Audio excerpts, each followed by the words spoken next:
several very, very important guests. I am joined, first and foremost, by my dog. Decided to make a cameo in this video and be an adorable little baby. But he will not have much to say about the topics of the Milwaukee Film Festival today. We brought in some awesome people who talk about the films at the Milwaukee Film Festival, in particular, their film, which you definitely should be checking out, called Real Soul, a gospel music story. We are joined here by co-producer Kenny. Remember which way to point my arms. Co-producer Kenny Somerville and director Daniel Andera. Thank you guys so much for joining me today. Matt, thanks for having us. Thanks for having us. It's a pleasure. Yeah, and well, thank you for making this film. I'd love to ask, first and foremost, where did you get the idea for a gospel music documentary? What kind of drew you to this topic? Kenny and I worked together for many, many years, and we end up talking about music a lot. And I talk a lot about soul music, and 60s soul music is a kind of how I was brought up correctly.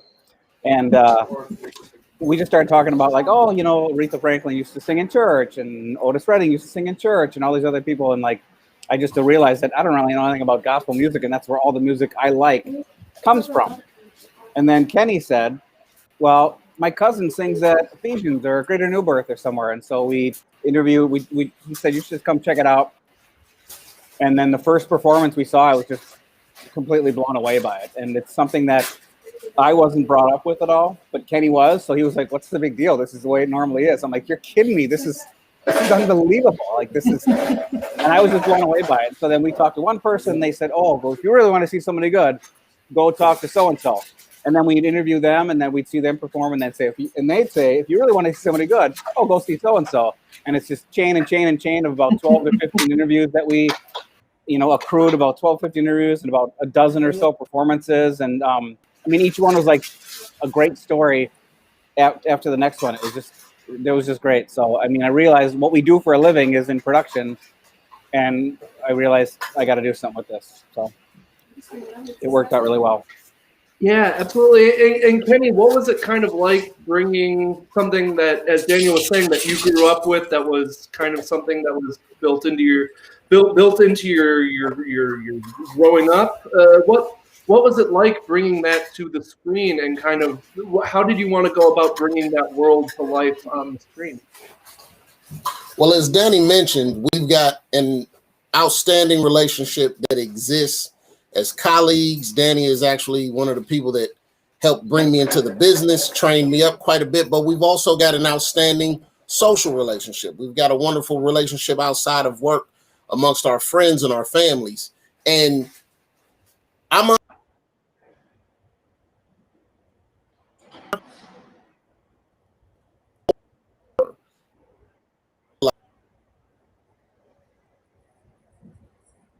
from my personal life and different stories that I've been through. Often people together don't really talk religiously.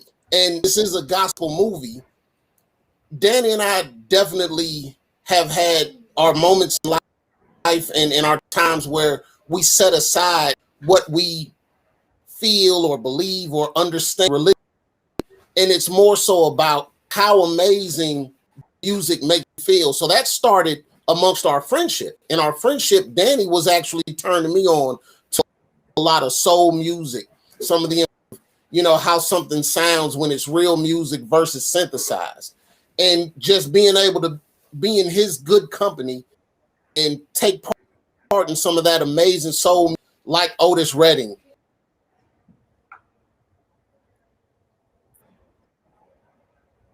Yes, I grew you're in your adult life and you can share with someone else how that music makes them feel. Can and moved into the conversation about, well, this sounds very familiar to music that I would hear growing up attending a church. And I'll attend churches frequently as I used to. It's just some of those things that stick with you. And when you got family that's still in the Baptist church and people that you have those connections with, just found myself in situations where I was sharing with Danny, wow, it'll be great if we check this out just to get, you know, your take on your soul music ear has to say about this.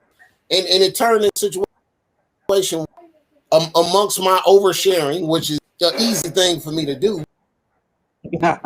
we were witnessing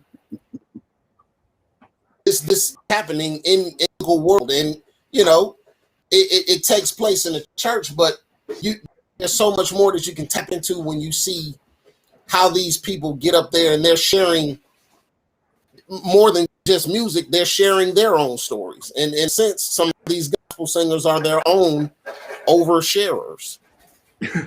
Yeah, it's that classic thing of, even if you're not religious, there's something spiritual about gospel music, and even if you don't share the same, you know, religious beliefs, it's that joined spiritual, that kind of essence of something greater, feeling something greater than yourself, and greater than the world, and like you said, oversharing it. It's something so beautiful about that. I think it communicates to people beyond the doors of a church or a religion, and it speaks to so much more. Mm-hmm. Yeah. What? How did you decide? It sounded like it was kind of a natural daisy chain of these stories. How did you decide which ones were going to make the cut, which performances you were going to highlight? I'm sure that's got to be a tricky thing to balance, so that way you have music in the movie, but also the backstories of these incredible singers and all this stuff. I'm sure it's a hard tango there. Yeah, it's hard. It was a hard thing. I edited the film, and there's a lot of people that we talked about interviewing and didn't get a chance to, and a lot of performances that I shot and didn't get a chance to put in there. And I mean, the story arc, if you will, really kind of was dictated by some of the interviews that it was originally going to be just a performance movie, just like bang, bang, bang. But then we interviewed people, and their stories about what the music means to them kind of showed me what the movie should be about. Eventually, it was just it was like exploring their interviews, and it really kind of just dictated what the story should be, because all this music just means so much more to them. It means more to them than, you know, other music that you would normally hear. I'll pick on Justin Bieber again. Like when you hear it, it's just, when you hear Justin Bieber, it's okay, great, you make $1 million, whatever else. But these people are not kidding around. Like, they are making music that is coming from right here, and that I'm drawn to that because that's the kind of music I'm drawn to generally. And I was just blown away by that, and that's kind of what made the story, I think. Yeah, absolutely. What was it about Milwaukee and Milwaukee? I mean, obviously you're a local director. You've contributed to On Milwaukee in the past. What was it about Milwaukee's particular soul and gospel scene that you wanted to highlight? What is it? Is there something particular about the Milwaukee soul and character that you wanted to bring to screen? Well, a lot of it had to do because that's where we live. Yeah, that's what we had access to. And one of the guys we interviewed, the historian Bob Mirovich out of Chicago, said there's nothing like this even in Chicago, which is a 10 times bigger scene. But I think it's more to the point where I was just talking to somebody. I just came from Memphis on a job, and I was talking to somebody about this movie, and he's like, do they even have gospel music in Milwaukee, Wisconsin? And I thought to myself, yeah, that's the whole point of the movie. Like, of all places, up north, you know, in Milwaukee, amongst all the cows and everything, like, people don't understand it's these small inner city churches, and a lot of their families came from places like Memphis and that area. But that's where this movie takes place, and you could probably do one in, you know, almost any city. But Milwaukee is a huge intersection. Milwaukee is a very big intersection, you know, where if you start to dissect, you know, what the music is all about in its origin. And, you know, this is where this story starts to become my favorite type of story to tell, because as crazy or as biased as it might sound, this film speaks extreme power to the people that celebrate it the most. This is music that originated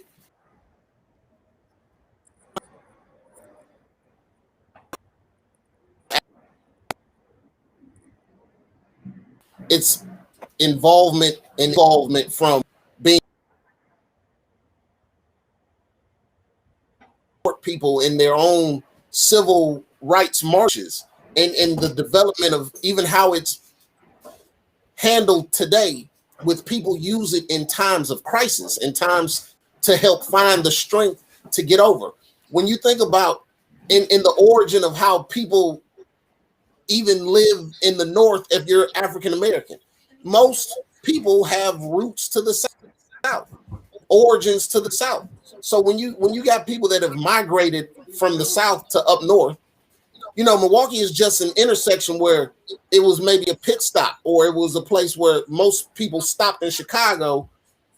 Some people went as far as New York, or some people went out west, but you can trace anybody, 90% of that.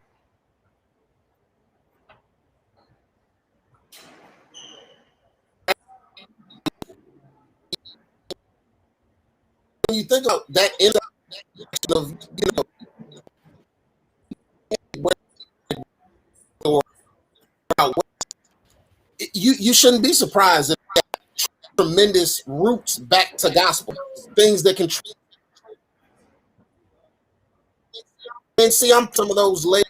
Again, I'm getting a little wordy, but this is why it's such an important project, because it's going to speak to that level of power. It almost doesn't matter where you live right now. If you're someone that celebrates gospel music, your lineage, your roots can be traced back to a place that's very similar. The source is very similar where it comes from. Mm-hmm. Yeah, and you may have cut out briefly there. I just wanted, so you were talking about the origins are very much in Black American hardship and slavery in the South. It sounds like. Am I correct in filling in that blank there? It is, yeah. There's a big chunk of the movie that we do trace the history of it, and I mean, again, if you didn't grow up with it, I didn't grow up with it. You don't know that stuff. You have no idea.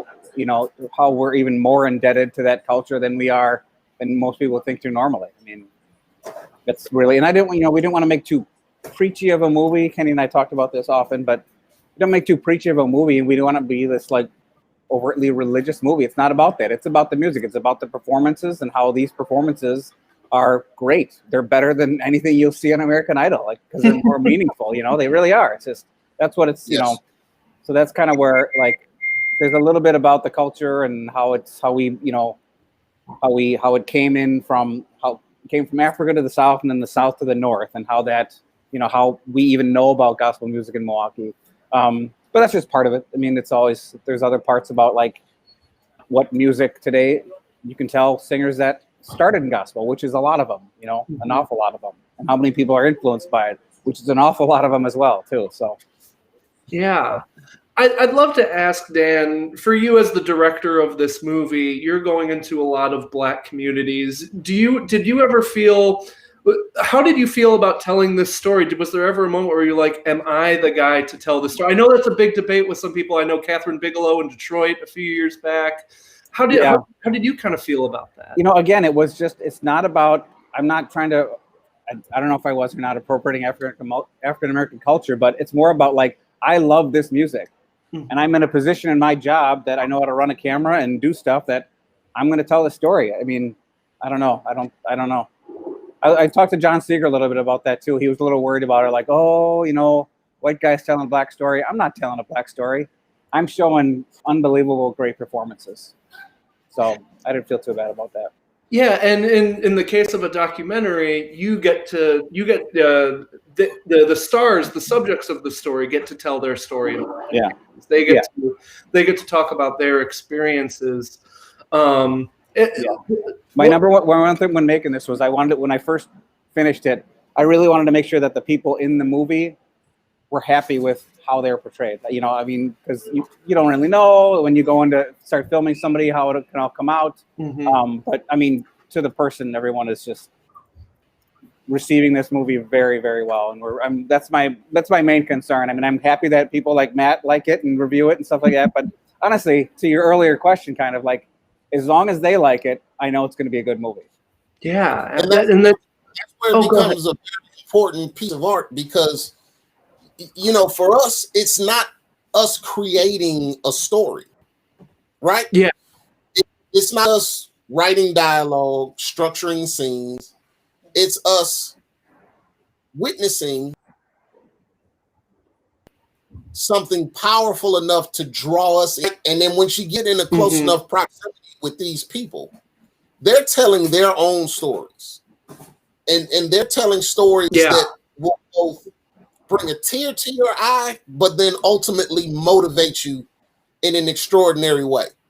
Gospel music itself does that. Gospel music gives you a sense of motivation and a sense of drive. And I'm still saying that totally separate from a religious standpoint. You don't have to have a religious standpoint. It makes sense for Danny to be influenced the way that he was, coming from being a soul music fan and attending a Catholic church where there's almost zero existence of those types of performances. If folks pay attention, he's actually poked fun at a couple of times throughout the film. That's true. That's the only people who make fun of me. I can promise you that. They're actually, when anybody references Catholic Church, they're actually talking about Danny in that moment. And that's not, and this isn't, I have to put as much emphasis on that as possible. It's not about a religious standpoint. So it doesn't matter. It doesn't matter. You don't have to be somebody that grew up in a Baptist church. Because Danny telling this story eventually was met with open arms. Because it's somebody that's being influenced that can tell this is some powerful music. People were just telling their stories naturally. That when we sit down and talk to them about the music, you can't help but watch these people peel back the own layers of their lives just a little earlier. Like I said, it'll make you shed a tear. It'll make you feel completely motivated, and that's no doing of our own at all. That's just.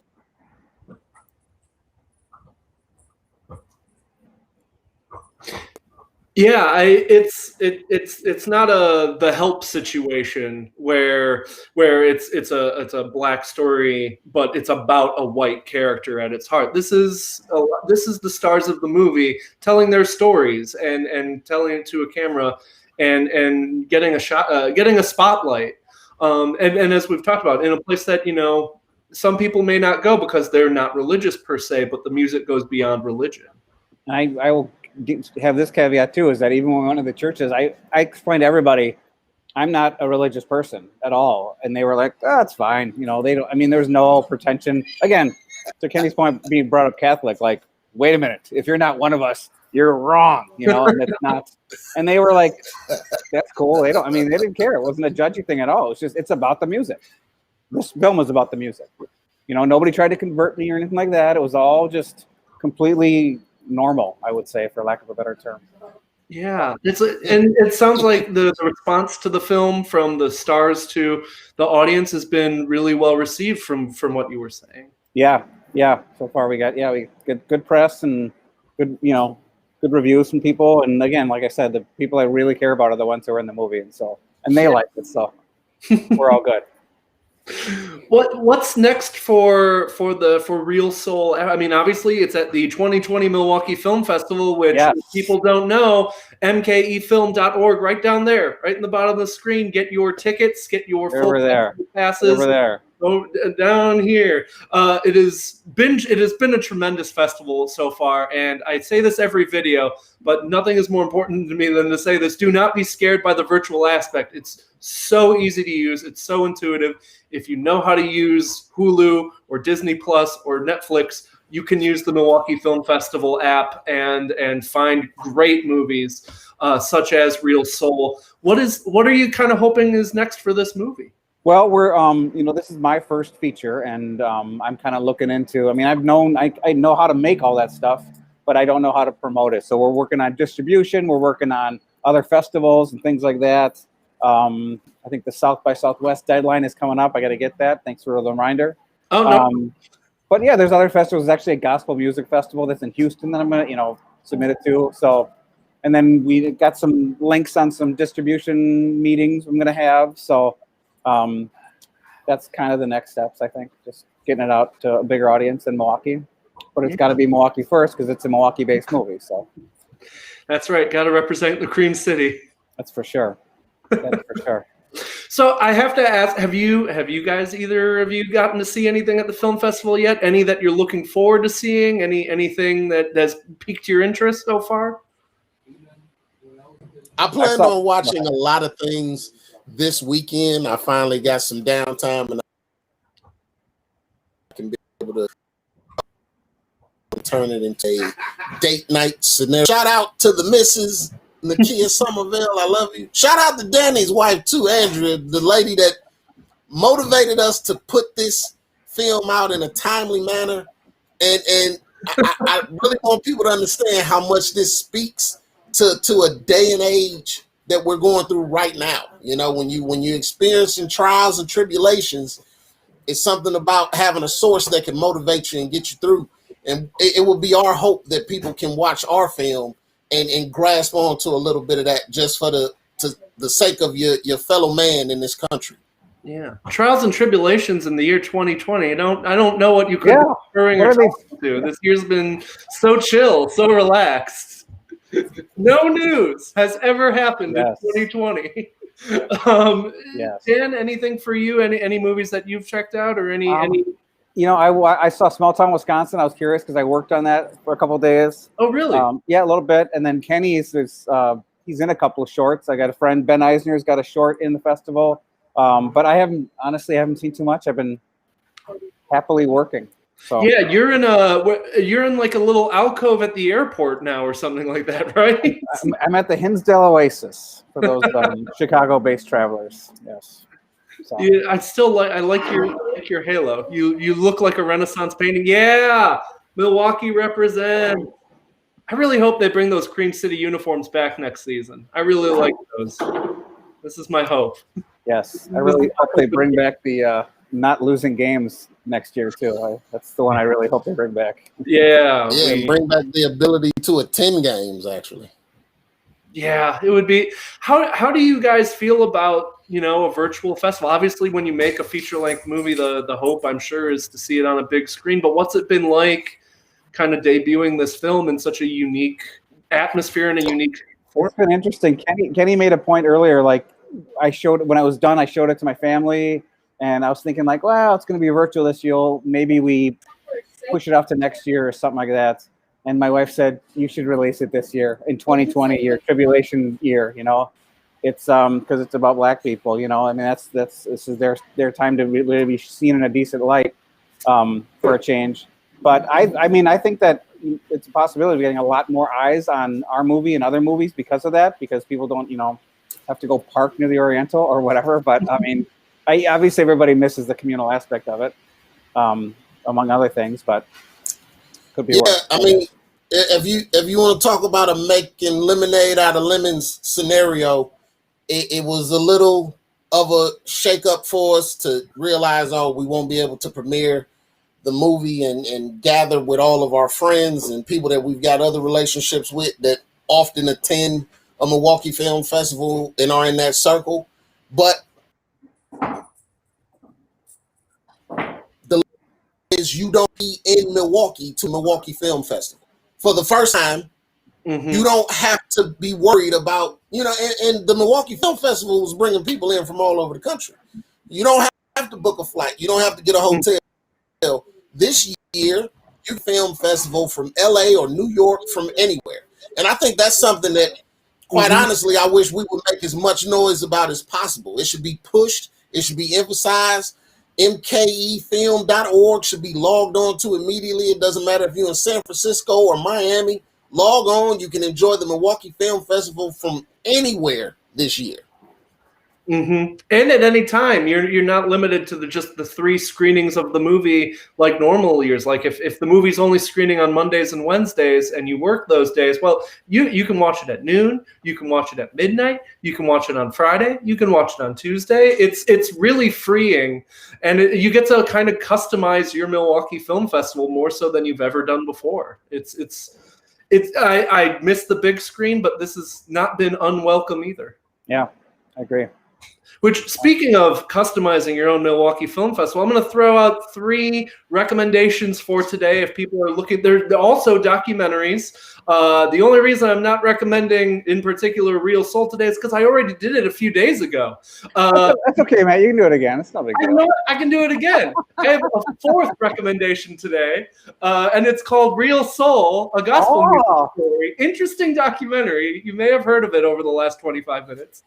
But my other ones include the Centerpiece movie Coming Clean, a documentary about the opioid crisis in America, told from the perspective of people going through the addiction, as well as people trying to change policy and trying to make the world better. Obviously, if it's being chosen as the Centerpiece selection, that's one that Milwaukee Film feels very strongly about. And normally the Centerpiece is on the second Friday of the film festival. So today would be the day. So maybe we can do that thing that we did on opening night and kind of watch one movie all together. I think that would be really cool. But again, you can watch whatever you want, whenever you want. It's pretty cool. Another documentary I'm very interested in is called Coded Bias. I don't know if either of you two have seen this one. I haven't seen it. It's about a facial recognition technology and the kind of racist, sexist coding embedded in it, and a programmer who kind of finds this. It sounds like a thriller that just happens to be a documentary. Sounds really interesting, and as someone who is horrified by technology, and hopefully Facebook doesn't immediately shut down this video with all my technology slander, I find that documentary really interesting. And empowering that, this is a woman in tech who found this and is trying to find other people to kind of solve these issues, because we think of technology as, objective and impartial, but people make the code for technology and their biases can get leaked in. So I think that's a really interesting story. And the final one is called The Capote Tapes. Rest in peace, Philip Seymour Hoffman. I have a hard time. But that one is, I think of Capote and I think of Philip Seymour Hoffman. This is a documentary about his final unfinished book and kind of the controversy surrounding it, because he was kind of burning bridges with the rich aristocracy that he had been brought into and was writing books about. And I think that one's very interesting as well. I would love to know more about that kind of forgotten part of his history. So those are my 4 recommendations for today. The 4 to see. It's Friday. You're hopefully going to get out of work early. You got all night and you don't have to wake up early for work tomorrow. So I would say watch all 4. Real Soul, The Capote Tapes, Coded Bias, and Coming Clean. What else are you going to do? The weather's trash outside. Stay in, grab some takeout, grab some drinks, watch some great movies. Thank you so much. Thank you to Dan. Thank you for Kenny for joining me on this video. And congratulations so much on the film. It's excellent work. Oh, no, we lost Dan. Dan's gone. That happens sometimes. Dan, we miss you already. But Dan, you did a great job. And Kenny, thank you so much for joining. And I can't wait to see what you do next. And I can't wait to see. Yeah, absolutely. And again, one more time, mkefilm.org. Get your tickets, get your passes. You've got one more week of outstanding movies to watch from your home. It's so much better than watching the news these days, or anything else for that matter. So join at the Milwaukee Film Festival. Yeah, that's true. It's no debate. It's no Watch debate. The Milwaukee Film Festival from the comfort of your own home. You'll enjoy it. Yes, and that's what I did last. I ignored the debate and I watched the Milwaukee Film Festival instead. And you know what? Easily, I was better educated and had a more entertaining evening doing that. So highly recommend to everyone, Milwaukee Film Festival. Thank you again, Ken. At some point, I'll learn which way I'm pointing. Kenny, thank you again so much for joining. And we'll see you all at the Milwaukee Film Festival, virtually, that is.